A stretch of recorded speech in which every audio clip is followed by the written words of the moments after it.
अब जो ये सीरीज मैं लाने जा रही हूँ, इस सीरीज का नाम किंग ऑफ फाइटर्स है। कुछ सीरीज ऐसी होती हैं जो काफी ज्यादा अच्छी होती हैं, जिस वजह से वो वर्ल्ड वाइड बहुत ज्यादा फेमस हो जाती हैं। ये सीरीज भी उनमें से एक है और मैं गारंटी के साथ कह सकती हूँ कि ये आपको बहुत ज्यादा पसंद आने वाली है। सीरीज की शुरुआत में हमें एक कहानी बताई जाती है कि 1800 साल पहले ओरोची नाम के एक डेमन ने अपनी सेना के साथ मिलकर पूरी दुनिया में तबाही मचानी शुरू कर दी थी, जिस वजह से इंसानियत जड़ से खत्म होने वाली थी। लेकिन तभी इंसानों के 3 सबसे बड़े क्लैन के खजाने सामने आए और उन ट्रेजर्स ने ओरोची को हरा दिया और उसे सील कर दिया। ये 3 मैजिकल ट्रेजर्स 3 क्लैन से ताल्लुक रखते हैं और इन 3 क्लैन का नाम कुसानगी, यासाकानी एंड यथा क्लैन है। डेमन के सील हो जाने के बाद तीनों जादुई ट्रेजर्स एक एक करके क्लैन के पास चले जाते हैं और वो तीनों क्लैन अपने अपने ट्रेजर्स की रखवाली करते हैं। अब कहानी प्रेजेंट में आती है और हम थियो ब्राजील रोड को देखते हैं, जिसके ऊपर से कई सारे आर्मी ट्रक्स होकर गुजर रहे थे। लेकिन तभी उनके आगे एक स्पोर्ट्स कार आकर रुक जाती है। आर्मी ट्रक्स को रुकना पड़ता है और एक आर्मी ऑफिसर गुस्से में उतरकर बाहर आता है और स्पोर्ट्स कार को चेक करता है, लेकिन उसे उसके अंदर कोई नहीं दिखता। लेकिन तभी पीछे से एक लड़की आती है और उस पर हमला कर देती है। वो लड़की सभी आर्मी ऑफिसर्स को हराकर उन्हें मार देती है और फिर ट्रक्स को खोलकर उनके अंदर भरे ब्लैक क्रिस्टल से भरे हुए बॉक्स को देखती है और वो समझ जाती है कि उसके बॉस ने उसे यही ब्लैक क्रिस्टल्स लाने को कहा था। इस लड़की का नाम मैच्योर है और ये बहुत खतरनाक फाइटर है। अब दूसरी तरफ हम जापान के अंदर एक घर को देखते हैं, जिसके अंदर साइसियो कुसानगी नाम का एक आदमी अपने बच्चे से खाने के ऊपर लड़ रहा होता है। खाने की प्लेट में सिर्फ एक ही पीस होता है और वो दोनों उस पीस को खाना चाहते थे। बेटे का नाम क्यों कुसानगी है। वो दोनों लड़ ही रहे होते हैं कि तभी गेट से एक लड़का अंदर आता है और दोनों की लड़ाई के बीच वो पीस उछलकर उस लड़के के मुंह में पहुंच जाता है और वो लड़का उनके खाने को खा जाता है। उस लड़के का नाम बेनिमारू निकाइडू है और ये क्यों का दोस्त है। उनके बीच एक और लड़का मौजूद था और वो शांति से अपना खाना खा रहा था। इस लड़के का नाम गोरो डायमंड है और ये भी इनका दोस्त है। ये एक जूडो एक्सपर्ट है। बेनिमारू डायमंड से पूछता है कि आखिर ये लड़ क्यों रहे हैं, जिस पर डायमंड अब एक लेटर दिखाता है और कहता है कि किंग ऑफ फाइटर्स का इनविटेशन आ गया है और उसके अंदर अब हमें 3-3 की जोड़ी बनाकर जाना होगा। ये देखकर बेनिमारू एक्साइटेड हो जाता है, क्योंकि उसे हमेशा लड़ाई करने का मौका चाहिए होता है और वो इस टूर्नामेंट में भाग लेना चाहता है। लेकिन तभी साइसियो बेनिमारू के हाथ से वो लेटर ले लेता है और कहता है कि हम 3 लोग अब इस टूर्नामेंट के अंदर जाएंगे और इस टूर्नामेंट को जीतेंगे। वो कहता है कि क्यों गोरो और वो खुद इस टूर्नामेंट में लड़ने जाएंगे। अब ये सुनकर बेनिमारू का मुंह उतर जाता है, क्योंकि वो इस टूर्नामेंट में टीम बनाकर जाना चाहता था, लेकिन साइसियो उसे नहीं जाने दे रहा था। वो अब बहस करने लगते हैं, लेकिन तभी वहाँ क्यों की मदर यानी साइसियो की वाइफ आती है और वो वहाँ आकर साइसियो को डांटने लगती है और कहती है कि आप इन बच्चों को खेल में लगाए रखते हो, आप कहीं नहीं जाओगे और आप घर को संभालोगे। साइसियो अपनी बीवी को समझाने की कोशिश करता है, लेकिन अपनी बीवी के सामने उसकी एक नहीं चल पाती और उनमें बहस होने लगती है। अब मौके का फायदा उठाकर वो तीनों लड़के अब रास्ता नापते हुए वहाँ से बाहर निकल जाते हैं और इनविटेशन को लेकर सीधे एयरपोर्ट पर जाने लगते हैं। एयरपोर्ट पर जाकर क्यों और गोरो सामान पैक करने लगते हैं, लेकिन बेनिमारू एक्साइटमेंट के कारण यहाँ वहाँ के नजारे देख रहा था और लड़कियों पर लाइन मार रहा था।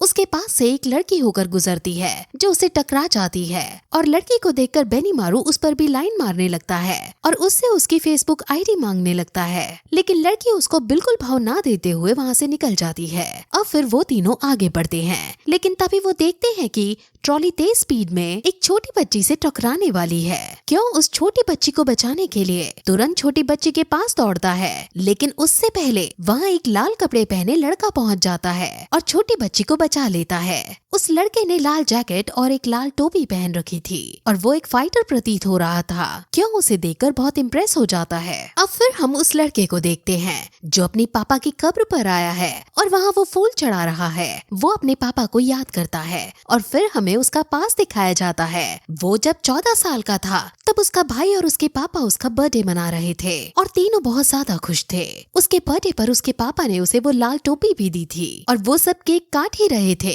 कि तभी वहाँ दरवाजे पर एक गीज हावर्ड नाम का एक फाइटर आता है जो उसके पापा से एक खास तरह का सीक्रेट रोल मांगता है। उसके पापा उसे सीक्रेट रोल देने से साफ मना कर देते हैं और इस कारण वो दोनों आपस में फाइट करने लगते हैं। उसके पापा दोनों बच्चों को घर के अंदर रहने का कहकर खुद बाहर जाकर गीस हॉवर्ड से फाइट करने लगते हैं और वो दोनों काफी ज्यादा आइकॉनिक लेवल की फाइट करते हैं, जिसमें वो अलग अलग स्किल्स का यूज करते हुए एक दूसरे पर हमला करते हैं। लेकिन उसके पापा का एक लेग शायद टूटा हुआ था या फिर उसमें कुछ खराबी थी, जिस वजह से वो कमजोर पड़ रहे थे। और थोड़ी फाइट के बाद गीज उसके पापा को बहुत बेरहमी से पीट डालता है और उनसे वो सीक्रेट रोल लेकर वहाँ से चला जाता है। दोनों बच्चे अपने पापा की इस हालत पर बहुत रोते हैं क्योंकि उसके पापा अब आखिरी सांसें ले रहे थे।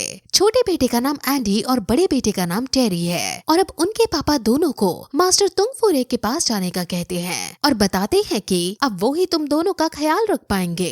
टेरी अपने पापा को भी अपने साथ ले जाना चाहता था, लेकिन उसके पापा को पता था कि अब वो और ज्यादा जिंदा नहीं रह पाएंगे, इसलिए वो मना कर देते हैं और उनको हमेशा के लिए अलविदा कह देते हैं। एंडी बहुत ज्यादा गुस्से में था और वो गीज के पास जाकर उसे मारना चाहता था, लेकिन टेरी उसे रोकता है और कहता है कि तुम उससे बदला नहीं ले सकते हो।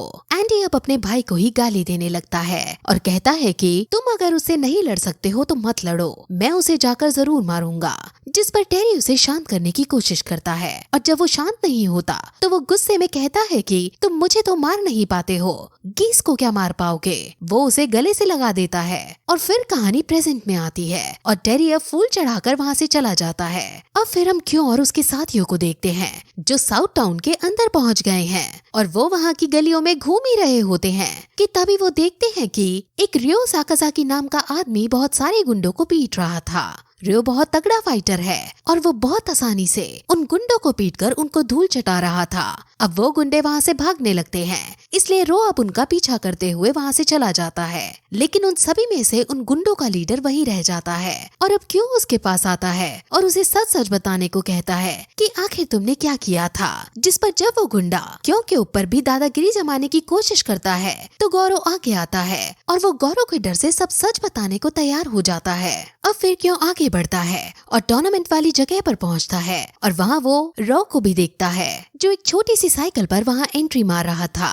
ये सीन बहुत ज्यादा फनी था और फिर जब रॉ आगे बढ़ रहा होता है तो बिली नाम का फाइटर उसके आगे आ जाता है और बिली उसको फाइट की चुनौती देता है, जिस पर अब दोनों फाइट करने लगते हैं और उनकी फाइट देखने लायक थी क्योंकि दोनों ही उम्दा लेवल की फाइटर थे। बिली के पास न चाकू थे, लेकिन जब वहाँ खड़े बॉडीगार्ड्स को लगता है कि बिली हारने वाला है तो वो अपनी गन निकालकर रियो पर शूट करने लगते हैं, लेकिन तभी गौरव वहाँ आ जाता है और उन दोनों बॉडीगार्ड्स को पीट देता है। अब फिर इन सब से बेनीमारू भी एक्साइटेड हो जाता है और वो भी उन दोनों की फाइट में जाकर लड़ने लगता है। वहीं क्यों भीड़ में से एक आदमी को नोटिस करता है और वो आदमी और कोई नहीं बल्कि टेरी ही होता है। वहीं बेनीमारू दोनों को ही पीटने की कोशिश करता है और वो कहता है कि मैं तुम दोनों को ही यहाँ हराने आया हूँ। अब वो तीनों ही आपस में एक दूसरे से फाइट करने लगते हैं और उनकी फाइट भी बहुत औसम थी क्योंकि बेनीमारू के पास अब बहुत अच्छी फाइटिंग स्किल्स थी और उनमें अब बहुत भीषण फाइट हो रही थी, जिस वजह से अब क्यों वहाँ आता है और उनकी फाइट को रोक देता है। असल में बिली गीस का ही एक आदमी था और गीस ने यह ऑर्डर दिया था कि क्योकुजिन स्टाइल के फाइटर्स इस टूर्नामेंट में भाग नहीं ले सकते हैं। रियो एक कॉकेशियन फाइटर था, इसलिए बिली अब उसे रोकने की कोशिश कर रहा था, लेकिन अब बिली को हारकर खाली हाथ वापस लौटना पड़ता है। अब रो और क्यों आपस में बातें करते हैं, जिसमें जब क्यों उसे अपना इंट्रो देता है तो रियो बहुत ज्यादा शॉक हो जाता है क्योंकि क्यों कोसानागी एक जीनियस फाइटर है और उसकी फाइटिंग के चर्चे हर जगह मशहूर हैं। अब क्यों रियो को अपने बाकी दोस्तों से इंट्रोड्यूस कराता है और अब उन चारों में अच्छी दोस्ती हो जाती है। वहीं दूसरी तरफ हम गीस को देखते हैं जो अपने बड़े से ऑफिस में बैठा हुआ था और वहाँ उसके पास उसका एक खबरी आता है। गीस अपने खबरी को रियो को और परेशान ना करने को कहता है और फिर अपने फोन पर किसी से बात करने लगता है। वहीं दूसरी तरफ हम एक आदमी को देखते हैं जो एक दीवार के आगे खड़ा था और उसने दीवार पर कई सारे फाइटर्स की तस्वीर लगा रखी थी और वो तस्वीर ऐसे लग रही थी मानो उनके साथ कुछ होने वाला हो। वहीं हम क्यों और उसके साथियों को देखते हैं जो गलियों में घूम रहे थे, लेकिन तभी वहाँ रॉबर्ट ग्रीशिया नाम का एक आदमी आता है जो रियो को बताता है कि उसकी बेटी भाग गई है। वो उसे फिर उसकी एक वीडियो क्लिप दिखाता है जो उसकी बेटी ने भागने से पहले रिकॉर्ड की थी।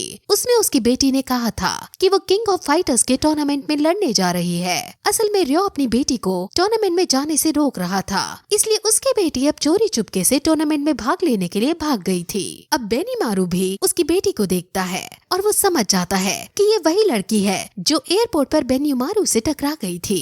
और वो ये बात अब रियो को भी बताता है। रियो पूछता है कि आखिर तुमने इसे कहाँ देखा था। वो अपनी बेटी को ढूंढना चाहता था, जिस पर क्यों अब बेन्युमारू से उसे ढूंढने को कहता है। असल में बेन्युमारू एक अमीर लड़का था जिसके बहुत सारे जासूस हैं, इसलिए बेन्युमारू शो ऑफ करता है और अपने आदमियों को फोन करता है और इस लड़की को ढूंढने को कहता है। अब क्यों रियो से बात करता है और उससे पूछता है कि क्या तुम ऐसे फाइटर को जानते हो जो लाल जैकेट और लाल टोपी पहनता हो। रियो ऐसे फाइटर को नहीं जानता था, इसलिए वो मना कर देता है। वहीं अब हम टेरी को देखते हैं जो एक क्लब में जाकर वाइन पी रहा होता है, लेकिन तभी उसके पास एक एंजेलिना नाम की लड़की आती है जो उससे बातें करने लगती है और फिर उसे सेड्यूस करने की कोशिश करती है। टेरी उसको रोकता है और फिर उससे बातें करना शुरू करता है और बातों बातों में उसे पता चलता है कि गीस इस लड़की के फादर इन लॉ हैं और ये सुनते ही टेरी के होश उड़ जाते हैं। अब टेरी इससे दोस्ती करने का डिसाइड करता है और फिर उसे रोमांटिक बातें करने लगता है और वो बातें कर ही रहे होते हैं कि तभी कुछ आदमी वहाँ आकर उन पर हमला कर देते हैं। टेरी एक बहुत अच्छा फाइटर था और वो उन आदमियों से बच जाता है और इस बीच वो एंजेलिना को किस भी कर देता है, जिसके बाद ये एपिसोड फिर यहीं खत्म हो जाता है।